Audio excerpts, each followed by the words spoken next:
Hey everybody, it's Romania Black.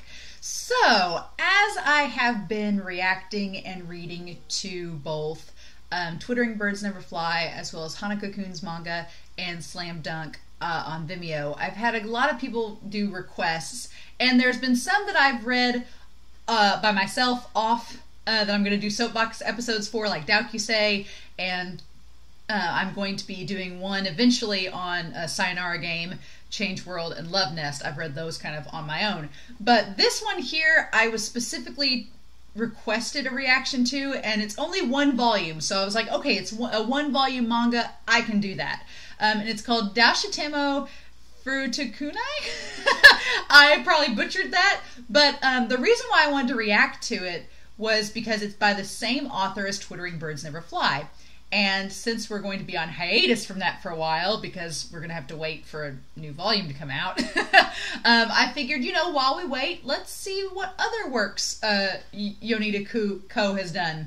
And so this is Ko's, there's this work, and then it has a sequel volume that I'll probably react to next. So it's just a two-volume thing that's short, sweet, and to the point. I can do that. It's just a one-shot, can do. I know they've made a live action of this, but to be honest, reacting, I don't know, I just get weirded out kind of reacting to live action. I'll eventually get to the Untamed for Modazushi, and that's going to be a weird trip for me because it's not going to be animation.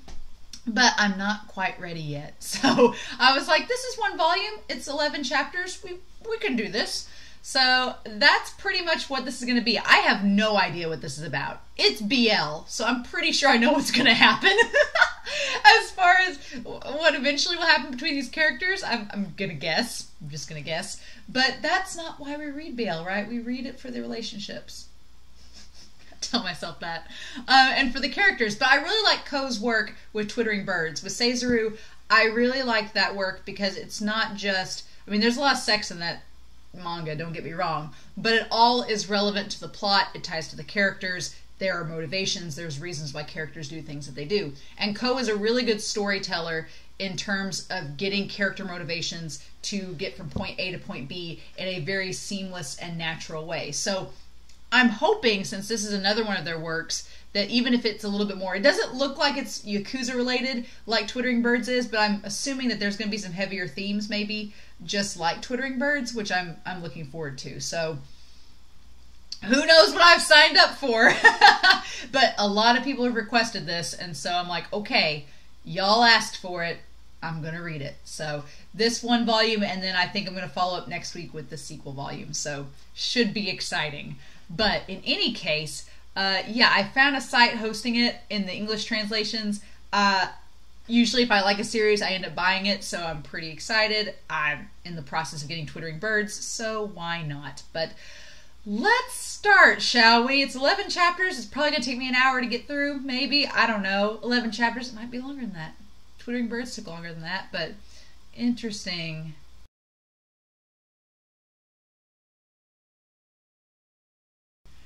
Okay.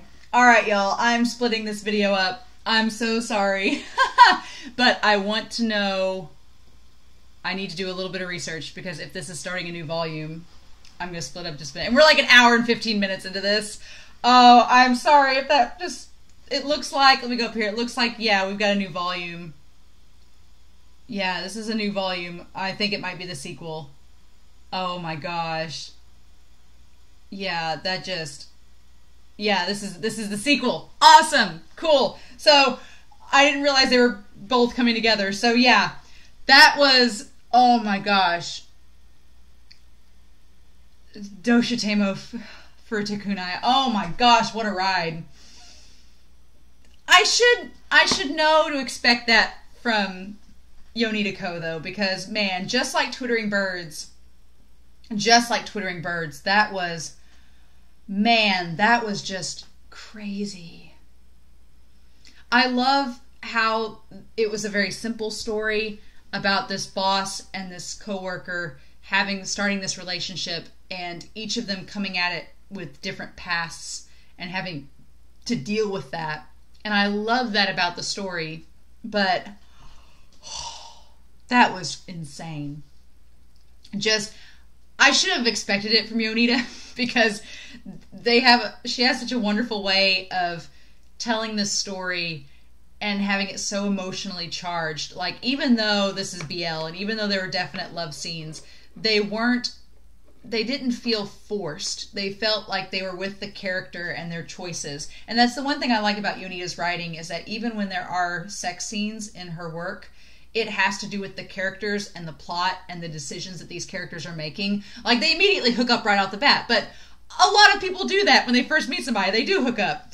And so from that point, developing this relationship and Shima coming to terms with his feelings for Tagawa and and he comes at it with the past of his former relationship and how that not only turned out bad in his ex breaking up with him, but it also ruined his job. Like, he had to quit and move to a new company. And so he doesn't want history repeating itself, and he thinks that it is going to do so. Because if you've ever broken up with somebody, the first thing you think of is, what did I do wrong? Like, you instantly think, did I do something wrong? Was I boring? Should I have done this better or that? What was the reason? And Shima's going through those motions of thinking those exact same things.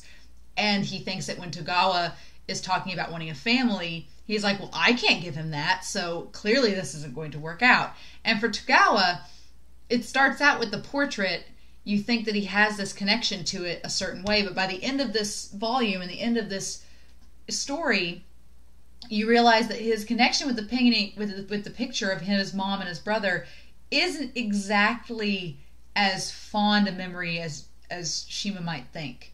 That he actually associates that picture with a lot of negativity, with thinking that his mother committed suicide because she didn't think he should be alive and she couldn't deal with it, with her thinking she tried to kill her brother and him. Like, it all, like, there's the past of these two characters have such an influence on their mindsets that them going into this new relationship, it's easy for them to fall back on thinking, okay, this is going to keep coming up.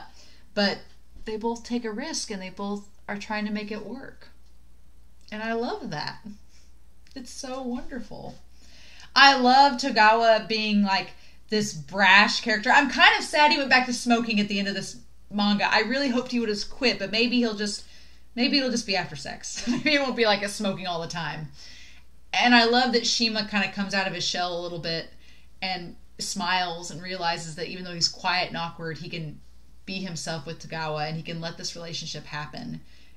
Even if it's, not forever, he just wants it to be in the moment because he loves him just like Tagawa loves him. And it's like, it was just running the emotional gambit, and it's so satisfying. And their love scenes together at the end were so quiet and tender and sweet that you just can't help but root for these two. And the whole time that they were having the breakup and everything, I'm like, no, you guys have got to be together. No. And I hated it. And I was like, come on now.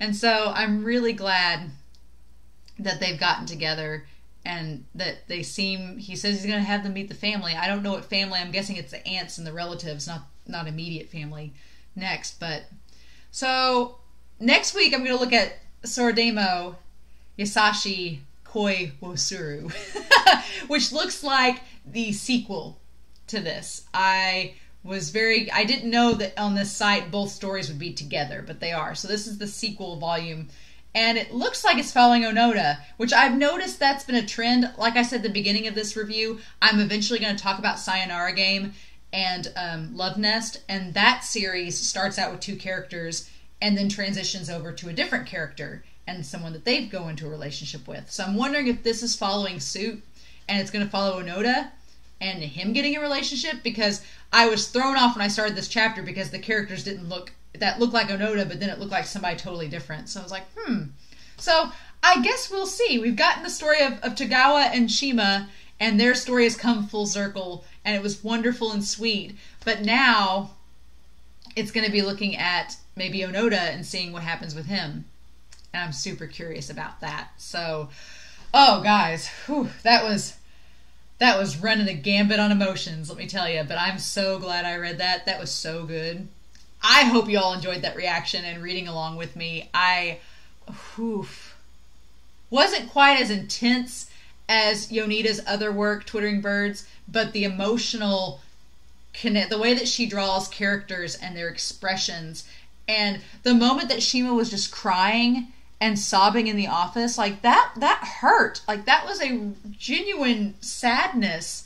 And the way that she drew Togawa when he had to leave Shima and he realized what was happening in the breakup, like that was sad. You guys. So, I'm curious to know your thoughts down below. I'm sorry to cut this off, but yeah, we're nearly an hour and a half now in this reaction. So, next week, I'm going to look at this incredibly long titled sequel to Dōshitemo Furetakunai, and I'm pretty excited. I'm excited to see if this is Onoda focused and what ends up happening. So, thank you all so much for watching. I hope you all have a wonderful week. Please stay safe, take care, and yeah, next week we'll do the sequel series and then talk about the whole thing as a whole. So, I hope you all have a great week. Stay safe, and I'll be back next week with more manga reactions. Bye.